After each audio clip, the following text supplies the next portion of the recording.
ಇದು ಗ್ಯಾರಂಟಿ ಸರ್ಕಾರ ಅಷ್ಟೇ ಅಲ್ಲ, ಇದು ಕ್ಲೀನ್ ಚಿಟ್ ಸರ್ಕಾರ. ಸರ್ಕಾರದ ಮಂದಿಗೆಲ್ಲ clean chit, clean chit, clean chit. MUDA ಪ್ರಕರಣದಲ್ಲಿ ಸಿಎಂ ಸಿದ್ದರಾಮಯ್ಯಗೂ ಕ್ಲೀನ್ ಚಿಟ್ ಸಿಕ್ಕಿದೆ. ಡಿಸಿಎಂ ಡಿಕೆ ಶಿವಕುಮಾರ್ ಬೆಂಬಲಿಗರಿಗೂ ಕೂಡ ಕ್ಲೀನ್ ಚಿಟ್ ಸಿಕ್ಕಿದೆ. ಸರ್ಕಾರದ ಪರವಾಗಿ ಯಾರ್ಯಾರು ನಿಂತ್ಕೊಂಡಿದ್ರು ಎಲ್ರಿಗೂ ಕೂಡ ಕ್ಲೀನ್ ಚಿಟ್. ಇದು ಗ್ಯಾರಂಟಿ ಸರ್ಕಾರ ಅಷ್ಟೇ ಅಲ್ಲ, ಕ್ಲೀನ್ ಚಿಟ್ ಸರ್ಕಾರ. ಸರ್ಕಾರದ ಮಂದಿಗೆಲ್ಲ clean chit, clean chit. MUDA ಪ್ರಕರಣದಲ್ಲಿ ಸಿಎಂ ಸಿದ್ದರಾಮಯ್ಯಗೂ clean chit, DCM DK Shivakumar ಬೆಂಬಲಿಗರಿಗೂ ಕ್ಲೀನ್ ಚಿಟ್. ಸಿದ್ದು ಸಂಪುಟದ ಅತಿ ದೊಡ್ಡ ನಿರ್ಣಯ. ಈ ಮೂಲಕ ಯಾವ ಸಂದೇಶ ಕೊಡೋದಕ್ಕೆ ಹೊರಟಿದೆ ರಾಜ್ಯ ಸರ್ಕಾರ? ಬರೋಬ್ಬರಿ 60 ಕ್ರಿಮಿನಲ್ ಕೇಸ್ ಹಿಂಪಡೆದ ಸಿದ್ದು ಸರ್ಕಾರ. ಬರೋಬ್ಬರಿ 60 ಕೇಸ್. ಯಾರ್ಯಾರಿಗೆ ಕ್ಲೀನ್ ಚಿಟ್ ಕೊಟ್ಟಿದೆ ಗೊತ್ತಾ ಈ ಸರ್ಕಾರ? ಯಾರ್ಯಾರಿಗೆ ಕೊಡ್ತು ಗೊತ್ತಾ? ಇದು ಗ್ಯಾರಂಟಿ ಸರ್ಕಾರ ಅಷ್ಟೇ ಅಲ್ಲ, ಕ್ಲೀನ್ ಚಿಟ್ ಸರ್ಕಾರ. ಸರ್ಕಾರದ ಮಂದಿಗೆಲ್ಲ clean chit, clean chit. MUDA ಕೇಸ್ನಲ್ಲಿ ಸಿಎಂ ಸಿದ್ದರಾಮಯ್ಯರಿಗೆ clean chit. DCM DK Shivakumar ಬೆಂಬಲಿಗರಿಗೂ ಕೂಡ ಕ್ಲೀನ್ ಚಿಟ್. ಸಿದ್ದು ಕ್ಯಾಬಿನೆಟ್ನ ಅತಿ ದೊಡ್ಡ ನಿರ್ಣಯ ಇದು. ಬಹಳಷ್ಟು ಚರ್ಚೆಗೆ ಕಾರಣವಾದಂತಹ ನಿರ್ಧಾರ. ಈ ಮೂಲಕ ಯಾವ ಸಂದೇಶವನ್ನು ಕೊಡೋದಕ್ಕೆ ಹೊರಟಿದ್ದಾರೆ? ಬರೋಬ್ಬರಿ 60 ಕ್ರಿಮಿನಲ್ ಕೇಸನ್ನ ಹಿಂಪಡೆದ ಸರ್ಕಾರ. ಕ್ರಿಮಿನಲ್ ಕೇಸ್, ಅಪರಾಧ ಪ್ರಕರಣಗಳನ್ನ ಒಂದು ಸರ್ಕಾರ ಹಿಂಪಡೆಯುತ್ತೆ ಅನ್ನುವುದಾದರೆ, ಅಪರಾಧ ಪ್ರಕರಣ, ಅಫೆನ್ಸು, ಕ್ರೈಮು ಅಂತ ನಾವು ವಿಜೃಂಭಣೆಯಿಂದ ಹೇಳ್ತೀವಿ ಕೆಲವೊಮ್ಮೆ, ಆ ತರಹದ ಅಪರಾಧ ಪ್ರಕರಣಗಳನ್ನ ಹಿಂಪಡೆದಿದೆ ಸರ್ಕಾರ. ಡಿಕೆಶಿ, ಅದರಲ್ಲಿ ಆಶ್ಚರ್ಯ ಅನ್ಸೋದು ಏನು ಅಂತಂದ್ರೆ, ಡಿಕೆ ಶಿವಕುಮಾರ್ ಬೆಂಬಲಿಗರ 10 ಕೇಸು ಸೇರಿ ಒಟ್ಟು 60 ಕೇಸ್ ವಾಪಸ್ಗೆ ಸರ್ಕಾರ ನಿರ್ಧಾರ ಮಾಡಿಕೊಂಡಿದೆ. ಈ ಮೂಲಕ ರಾಜ್ಯಕ್ಕೆ ಮತ್ತು ಹೊರ ರಾಜ್ಯಕ್ಕೆ ಯಾವ ಸಂದೇಶವನ್ನು ರವಾನಿಸ್ತಾ ಇದೆ ಸರ್ಕಾರ? ಕೇರಳದ ಕಮ್ಯುನಿಸ್ಟ್ ಸರ್ಕಾರ ಅಥವಾ ಕೇರಳದ ಮೈತ್ರಿ ಸರ್ಕಾರವನ್ನ ಯಾವುದಾದ್ರೂ ವೈಫಲ್ಯಗಳನ್ನ ಎತ್ತಿ ಹಿಡಿದು ಅವರಿಗೆ ಬುದ್ಧಿ ಹೇಳೋದಕ್ಕೆ ನಿಮಗೆ ನೈತಿಕತೆ ಉಳಿದುಕೊಳ್ಳುತ್ತಾ? ಬಿಜೆಪಿ ಆಳುತ್ತಿರುವಂತಹ ರಾಜ್ಯಕ್ಕೆ ಬುದ್ಧಿವಾದ ಹೇಳುವಂತಹ ನೈತಿಕತೆ ಇದೆಯಾ ನಿಮಗೆ ಅಂತ ಕೇಳ್ತಾರೆ ನಾಳೆ ದಿನ ನೀವೇನಾದ್ರೂ ಬುದ್ಧಿವಾದ ಹೇಳೋದಕ್ಕೆ ಹೋದ್ರೆ. ಕಾರಣ 60 ರೀತಿಯ ಕ್ರಿಮಿನಲ್ ಕೇಸುಗಳನ್ನು ಸರ್ಕಾರ ಹಿಂಪಡೆಯೋದಕ್ಕೆ ನಿನ್ನೆ ಸಿದ್ದು ಕ್ಯಾಬಿನೆಟ್ ನಿರ್ಣಯ ಪಾಸ್ ಮಾಡಿದೆ. ಡಿಕೆ ಶಿವಕುಮಾರ್ ಬೆಂಬಲಿಗರ ವಿರುದ್ಧ ಇದ್ದಂತಹ ಕೇಸುಗಳು ಕೂಡ ಅದನ್ನು ಸೇರಿ ಒಟ್ಟು 60 ಪ್ರಕರಣಗಳು. ಕನ್ನಡ ಭಾಷೆ, ಕನ್ನಡ ನೆಲ, ಕನ್ನಡ ಜಲ, ಕನ್ನಡದ ಗಡಿ, ಕನ್ನಡದ ಸಂಸ್ಕೃತಿ, ಕನ್ನಡದ ಸಂಸ್ಕಾರ, ಕನ್ನಡಿಗರು ಕನ್ನಡತಿಗಾಗಿ ಹೋರಾಟ ಮಾಡಿದವರಿಗೆ ಸಿಗ್ಲಿ ಕ್ಲೀನ್ ಚಿಟ್, ತೊಂದರೆ ಇಲ್ಲ. ಆದ್ರೆ ಅಪರಾಧ ಪ್ರಕರಣಗಳು, ಅಪರಾಧ ಕ್ರೈಮ್ನಂತಹ ದೊಡ್ಡ ದೊಡ್ಡ ಪ್ರಕರಣಗಳನ್ನು ಕೂಡ ವಾಪಸ್ ಪಡೀತೀರಿ ಅನ್ನೋದಾದ್ರೆ, ಈ ಹಿಂದೆ ಇದೇ ಗೌರ್ಮೆಂಟ್, ಇದೇ ಸರ್ಕಾರದ ವಿರುದ್ಧ ಹಳೆ ಹುಬ್ಬಳ್ಳಿ ಗಲಭೆ ಪ್ರಕರಣದಲ್ಲಿ ಒಂದಷ್ಟು ವಾಪಸ್ ಪಡ್ಕೊಂಡಿದ್ರು ಕೇಸ್ಗಳು. ಗಲಭೆ ಪ್ರಕರಣದಲ್ಲಿ ನೋಡ್ರಿ, ದೊಂಬಿ, ಗಲಾಟೆ, ಗಲಭೆ, ಸಂಘರ್ಷ ಅದೆಲ್ಲ ವಾಪಸ್ ಪಡೆದುಕೊಳ್ಳಬಹುದಾದಂತಹ ಪ್ರಕರಣಗಳ. ಹಾಗಾದ್ರೆ ದಾಂಧಲೆ ನಡೆಸಿದ್ದ ಡಿಕೆ ಬೆಂಬಲಿಗರಿಗೆ ಕ್ಲೀನ್ ಚಿಟ್ ಸಿಕ್ಕಿದೆ. ಡಿಕೆ ಜೈಲಿಗೆ ಹೋಗಿದ್ದಾಗ ರಾಮನಗರ ಜಿಲ್ಲೆಯಲ್ಲಿ ದಾಂಧಲೆ ಮಾಡಿದ್ರು. ಸಾತನೂರು, ಕೋಡಿಹಳ್ಳಿ ಸೇರಿ ವಿವಿಧ ಠಾಣೆಗಳಲ್ಲಿದ್ದ ಕೇಸ್ಗಳು ವಾಪಸ್. ದಾಂಧಲೆ ನಡೆಸಿದ್ದ ಡಿಕೆ ಬೆಂಬಲಿಗರ ಪ್ರಕರಣವೂ ಕೂಡ ಖಲಾಸ್. ಡಿಕೆ ಜೈಲಿಗೆ ಹೋಗಿದ್ದಾಗ ರಾಮನಗರ ಜಿಲ್ಲೆಯಲ್ಲಿ ದಾಂಧಲೆ ಮಾಡಿದ್ರು. ಸಾತನೂರು, ಕೋಡಿಹಳ್ಳಿ ಸೇರಿ ವಿವಿಧ ಠಾಣೆಗಳಲ್ಲಿ ದಾಖಲಾಗಿದ್ದ ಕೇಸ್ಗಳದು. ಡಿಸಿಎಂ ಡಿಕೆ ಶಿವಕುಮಾರ್ ಬೆಂಬಲಿಗರಿಗೆ ಬಿಗ್ ರಿಲೀಫ್ ಸಿಕ್ಕಿದೆ. ಡಿಕೆ ಬೆಂಬಲಿಗರ 16 ಕೇಸ್ ಹಿಂಪಡೆದು ಸರ್ಕಾರದ ರಿಲೀಫ್. ಇದು ಗ್ಯಾರಂಟಿ ಸರ್ಕಾರ ಅಷ್ಟೇ ಅಲ್ಲ, ಇದು ಕ್ಲೀನ್ ಚಿಟ್ ಸರ್ಕಾರ. ಹವಾಲಾ ಹಣ ಅಂತ ಹೇಳಿ ಹಿಂದೆ ನಾವು ಕೇಳಿಸ್ಕೊತಾ ಇದ್ವಲ್ಲ. ಎನ್ಫೋರ್ಸ್ಮೆಂಟ್ ಡೈರೆಕ್ಟರೇಟ್ ವಶಕ್ಕೆ ಪಡೆದು ಅದಾದ ನಂತರ ಭಾರತದ ತಿಹಾರ್ ಜೈಲಿನಲ್ಲೂ ಇದ್ರು ಡಿಕೆ ಶಿವಕುಮಾರ್. ಅವರ ವಿರುದ್ಧ ಹವಾಲಾನು ಕೇಳಿಬಂದಿತ್ತು ಆರೋಪ, ಅವರ ವಿರುದ್ಧ ಅಕ್ರಮ ಆಸ್ತಿ ಗಳಿಕೆ ಆರೋಪವೂ ಕೇಳಿಬಂದಿತ್ತು. ಆ ಸಂದರ್ಭದಲ್ಲಿ ನಮ್ಮ ಸಾಮ್ರಾಟನನ್ನ ನೀವು ಬಂಧನ ಮಾಡಬಾರದು ಅಂತ ಹೇಳಿ ರಾಮನಗರದಲ್ಲಿ ಒಂದಷ್ಟು ಕಿಡಿಗೇಡಿಗಳು ದಾಂಧಲೆ ಮಾಡಿದ್ರು. ಸಾರ್ವಜನಿಕ ಆಸ್ತಿ ಪಾಸ್ತಿಗಳ ಮೇಲೆ ಕಲ್ಲು ತೂರಾಟ, ಸಾರ್ವಜನಿಕ ಆಸ್ತಿಗಳ ಮೇಲೆ ಕಲ್ಲು ತೂರಾಟ ಮಾಡಿದಂತಹ ಕಿಡಿಗೇಡಿಗಳಾಗಿದ್ರು ಅವ್ರ ವಿರುದ್ಧ ಸಾತನೂರು, ಕೋಡಿಹಳ್ಳಿ ಠಾಣೆಗಳಲ್ಲಿ ಪ್ರಕರಣ ದಾಖಲಾಗಿತ್ತು. ಆ ಪ್ರಕರಣಗಳಿಗೂ ಕೂಡ ನೀವು ಶಾಶ್ವತ ರಿಲೀಫ್ ಅನ್ನು ಕೊಡ್ತೀರಿ ಅನ್ನೋದಾದ್ರೆ ನೀವು ರವಾನಿಸ್ತಾ ಇರುವಂತಹ ಸಂದೇಶ ಏನು? ವಿಪಕ್ಷದವರು ಮುಗಿಬೀಳೋ ಸಾಧ್ಯತೆಗಳಿದ್ದಾವೆ. ಬಿಡಿ, ಇಲ್ಲಿ ವಿಪಕ್ಷದವರ ಪಾತ್ರನೂ ಇದೆ, ಅವರ ಒಂದಷ್ಟು ಪ್ರಕರಣಗಳು ಕೂಡ ಇದ್ದಾವೆ. ಸಾತನೂರು, ಕೋಡಿಹಳ್ಳಿ ಸೇರಿ ವಿವಿಧ ಠಾಣೆಗಳಲ್ಲಿದ್ದಂತಹ ಕೇಸ್ ವಾಪಸ್. ಡಿಸಿಎಂ ಡಿಕೆ ಶಿವಕುಮಾರ್ ಬೆಂಬಲಿಗರಿಂದ ದಾಂಧಲೆ ಆಗಿತ್ತು. ಆ ವಿಚಾರ ಕೇಸ್ ಕೂಡ ದಾಖಲಾಗಿತ್ತು. ಆ ಕೇಸ್ಗಳಿಗೂ ಈಗ ಒಂದು ಫೈನಲ್ ಟಚ್ ಕೊಡಲಾಗಿದೆ. ಇದು ಗ್ಯಾರಂಟಿ ಸರ್ಕಾರ ಅಷ್ಟೇ ಅಲ್ಲ, ಕ್ಲೀನ್ ಚಿಟ್ ಸರ್ಕಾರ. ದಾಂಧಲೆ ನಡೆಸಿದ್ದ ಡಿಕೆ ಬೆಂಬಲಿಗರಿಗೆ ಕ್ಲೀನ್ ಚಿಟ್ಟು. ಉಪಮುಖ್ಯಮಂತ್ರಿಯ ಬೆಂಬಲಿಗರು ಏನು ಬೇಕಾದರೂ ಮಾಡಬಹುದು ಅನ್ನೋ ಸಂದೇಶ ಸಾರ್ತಿದ್ದೀರಾ? ಕಾನೂನು ಸುವ್ಯವಸ್ಥೆ ರಾಜಕಾರಣಿಗಳ ಫ್ಲೆಕ್ಸಿಬಲ್ ಮೆಟೀರಿಯಲ್ ಆಗಬಾರ್ದು. ನಿಮಗೆ ಹೆಂಗೆ ಬೇಕೋ ಹಂಗೆ ಬಗ್ಗಿಸ್ಕೊಳ್ಳಕ್ಕೆ ಕಬ್ಡಾನ ಕಾಯಿಸಿ ಬಗ್ಗಿಸ್ತಾರೆ ನೋಡಿ, ಹಂಗಾಗಬಾರ್ದು ಕಾನೂನು ಸುವ್ಯವಸ್ಥೆ. ನಿಮ್ಮ ಸ್ವಾರ್ಥ ತೆವಲಿಗೆ ಫ್ಲೆಕ್ಸಿಬಲ್ ಮಟೀರಿಯಲ್ ಆಗಬಾರ್ದು ರಾಜ್ಯದ ಲಾ ಅಂಡ್ ಆರ್ಡರ್. ಯಾವ ಸಂದೇಶ ಕೊಡ್ತಾ ಇದ್ದೀರಿ ರಾಜ್ಯದ ಜನರಿಗೆ? ಹಾಗಾದ್ರೆ ಈ ಒಂದು ವಿಚಾರ. ಸೊ ಇನ್ನು ಸಚಿವ ಶಿವಾನಂದ ಪಾಟೀಲ್ಗೂ ರಿಲೀಫ್ ಕೊಟ್ಟ ಸರ್ಕಾರ. ಸಚಿವ ಶಿವಾನಂದ ಪಾಟೀಲ್ಗೂ ಕೂಡ ರಿಲೀಫ್ ಕೊಟ್ಟಿದೆ ಸರ್ಕಾರ.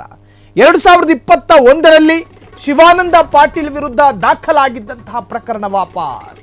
ಸಚಿವ ಶಿವಾನಂದ ಪಾಟೀಲ್ಗೂ ರಿಲೀಫ್ ಕೊಟ್ಟ ಸರ್ಕಾರ. 2021ರಲ್ಲಿ ಶಿವಾನಂದ ಪಾಟೀಲ್ ವಿರುದ್ಧ ದಾಖಲಾಗಿದ್ದ ಕೇಸ್ ವಾಪಸ್. ವೈದ್ಯಕೀಯ ಶಿಕ್ಷಣ ಮಂತ್ರಿ ಶರಣಪ್ರಕಾಶ್ ಪಾಟೀಲ್ಗೂ ಕ್ಲೀನ್ ಚಿಟ್. ರಾಯಚೂರಿನ ಬಳಗಾನೂರು ಠಾಣೆಯಲ್ಲಿ ದಾಖಲಾಗಿದ್ದ ಕೇಸ್ ವಾಪಸ್. ಕೆಆರ್ ನಗರದ ಶಾಸಕ ರವಿಶಂಕರ್ ವಿರುದ್ಧ ಕೇಸ್ ಮಾಫಿ. ಹೊನ್ನಾಳಿ ಶಾಸಕ ಶಾಂತನಗೌಡ ವಿರುದ್ಧದ ಕ್ರಿಮಿನಲ್ ಕೇಸು ರದ್ದು. ಕೆಪಿಸಿಸಿ ಪ್ರಚಾರ ಸಮಿತಿ ಅಧ್ಯಕ್ಷ ವಿನಯ್ ಕುಮಾರ್ ಸೊರಕೆಗೂ ರಿಲೀಫು. ಇನ್ಯಾಕೆ ಬೇಕು ಐಪಿಸಿ, ಇನ್ಯಾಕೆ ಬೇಕು ಬಿಎನ್ಎಸ್? ಇದು ಗ್ಯಾರಂಟಿ ಸರ್ಕಾರ ಅಷ್ಟೇ ಅಲ್ಲ, ಕ್ಲೀನ್ ಚಿಟ್ ಸರ್ಕಾರ. ತಮ್ಮವರು ಮಾಡಿದ ಘನಂಧಾರಿ ಕೆಲಸಗಳಿಗೆ ರಾಜ್ಯದ ಕಾನೂನಿನ ಅಡಿಯಲ್ಲಿ ದಾಖಲಾಗಿದ್ದ ಕೇಸು ಇರೇಸ್ ಮಾಡ್ತಾರೆ, ಅಳಿಸಿ ಹಾಕ್ತಾರೆ. ನಿನಗೆ ನಾವು ಇವತ್ತಿನಿಂದ ಕ್ಷಮೆಯನ್ನು ಕೊಡ್ತಾ ಇದ್ದೀವಿ, ಇನ್ನು ನಿನ್ನ ಹೊಸ ಜೀವನ ಶುರು ಅಂತ ಹೇಳಿ ಸರ್ಕಾರ ಕೊಡ್ತಾ ಇರೋದಿದು. ಅವರ ಎಲ್ಲರ ವಿರುದ್ಧದ ಕೇಸುಗಳು ವಾಪಸ್. ನಿಮಗೆ ಆ ಕೇಸುಗಳು ಯಾವುದು ಅಂತ ಕೇಳಿಸ್ಕೊಂಡು ಶಾಕ್ ಆಗ್ತೀರಿ. ಸಣ್ಣ ಪುಟ್ಟ ಕೇಸ್ಗಳಾಗಿರಲಿಲ್ಲ, ಅದು ಒಂದಷ್ಟು ಕೇಸ್ಗಳು ಕ್ರಿಮಿನಲ್ ಕೇಸ್ಗಳಾಗಿದ್ವು, ಅಪರಾಧ ಪ್ರಕರಣಗಳಿದ್ವು ಕೆಲವೊಂದು. ಅದನ್ನು ಕೂಡ ವಾಪಸ್ ಪಡ್ಕೊಂಡಿದ್ದಾರೆ. ಯಾರು? ಇದೇ ಆಡಳಿತಾರೂಢ ಕಾಂಗ್ರೆಸ್ ಪಕ್ಷ. ವೈದ್ಯಕೀಯ ಶಿಕ್ಷಣ ಮಂತ್ರಿ ಶರಣಪ್ರಕಾಶ್ ಪಾಟೀಲ್ಗೂ ಕ್ಲೀನ್ ಚಿಟ್. ರಾಯಚೂರಿನ ಬಳಗಾನೂರು ಠಾಣೆಯಲ್ಲಿ ದಾಖಲಾಗಿದ್ದ ಪ್ರಕರಣ ಅದು ಕೂಡ ವಾಪಸ್. ಕೆಆರ್ ನಗರದ ಶಾಸಕ ರವಿಶಂಕರ್ ವಿರುದ್ಧ ಕೇಸ್ ಮಾಫಿ. ಹೊನ್ನಾಳಿ ಶಾಸಕ ಶಾಂತನಗೌಡ ವಿರುದ್ಧದ ಕ್ರಿಮಿನಲ್ ಕೇಸ್ ರದ್ದು. ಕೆಪಿಸಿಸಿ ಪ್ರಚಾರ ಸಮಿತಿ ಅಧ್ಯಕ್ಷ ವಿನಯ್ ಕುಮಾರ್ ಸೊರಕೆಗೂ ಕೂಡ ಬಿಗ್ ರಿಲೀಫ್. ಇದು ಗ್ಯಾರಂಟಿ ಸರ್ಕಾರ ಅಷ್ಟೇ ಅಲ್ಲ, ಇದು ಕ್ಲೀನ್ ಚಿಟ್ ಸರ್ಕಾರ.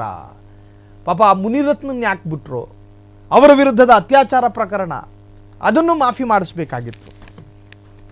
ಸೊ ಈ ವಿಚಾರದಲ್ಲಿ ಸರ್ಕಾರ ಈಗ ಇಕ್ಕಟ್ಟಿಗೆ ಸಿಕ್ಕಿ ಹಾಕಿಕೊಳ್ಳೋ ಸಾಧ್ಯತೆಗಳಿದಾವ.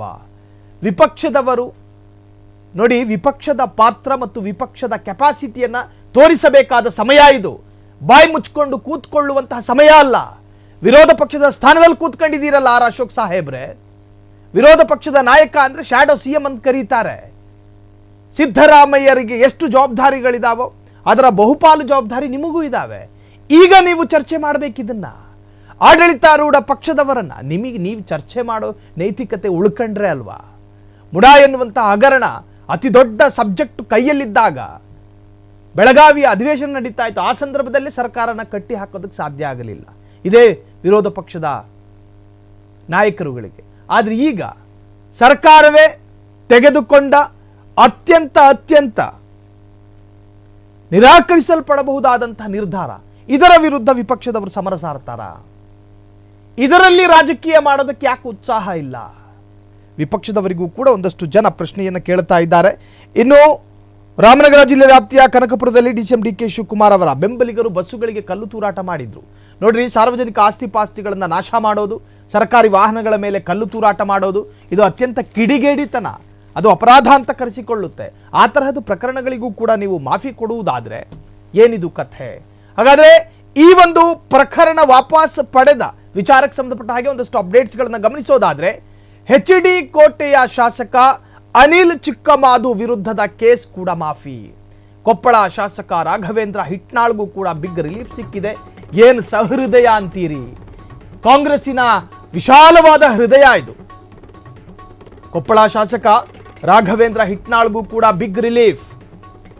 ಮಾಜಿ ಮಂತ್ರಿ HY ಮೇಟಿ ವಿರುದ್ಧದ ಆ ಕ್ರಿಮಿನಲ್ ಕೇಸು ಕೂಡ ರದ್ದಂತೆ. ಮೇಟಿ ಅಷ್ಟೇ ಅಲ್ಲ, ಮಂಗಳೂರಿನ ಮನೋರಾಜ್ ರಾಜೀವ್, ಔರಾದ ತಾಲೂಕು ಮುಖಂಡ ಪ್ರವೀಣ್ ಕುಮಾರ್, ಬೆಂಗಳೂರು ದಕ್ಷಿಣ DCC ಅಧ್ಯಕ್ಷ G ಕೃಷ್ಣಪ್ಪಗೂ ರಿಲೀಫ್. ಇವರೆಲ್ಲ ಕಾಂಗ್ರೆಸ್ ನಾಯಕರು ಎನ್ನುವುದು ಗಮನಾರ್ಹವಾದಂತಹ ವಿಚಾರ. ಬಿಜೆಪಿಯವರು ಒಬ್ಬರೂ ಇಲ್ಲ, JDSನವರು ಒಬ್ಬರೂ ಇಲ್ಲ. ಪಾಪ ಅವರಿಗೆ ಭಾಗ್ಯ ಇಲ್ಲ. ಪಾಪ ಆ ಪಕ್ಷದವರನ್ನ ಏಕೆ ಬಿಟ್ರಿ CM ಸಿದ್ದರಾಮಯ್ಯ ಸಾಹೇಬ್ರೆ? ಮೇಟಿ ಅನ್ನೋ ಮಹಾನುಭಾವ ಮೀಟಿದ್ದು ಇಡೀ ಜಗಜ್ಜಾಹೀರು. ಆ ಮನುಷ್ಯನಿಗೂ ನೀವು ಮಾಫಿ ಕೊಟ್ರಲ್ಲ. ಅವರ ಕಾಲದಲ್ಲಿ ಅವರವರಿಗೆ ಕ್ಲೀನ್ ಚಿಟ್ಟು, ನಿಮ್ಮ ಕಾಲದಲ್ಲಿ ನಿಮ್ಮವರಿಗೆ ಕ್ಲೀನ್ ಚಿಟ್ಟು. ಇಲ್ಲಿ ಇಬ್ರು ಸೊಬಗರಲ್ಲ. ಮುಖ್ಯಮಂತ್ರಿಗಳೇ, ನಿಮ್ಮ ಸಂಪುಟದ ನಿರ್ಣಯ ಸರಿನಾ?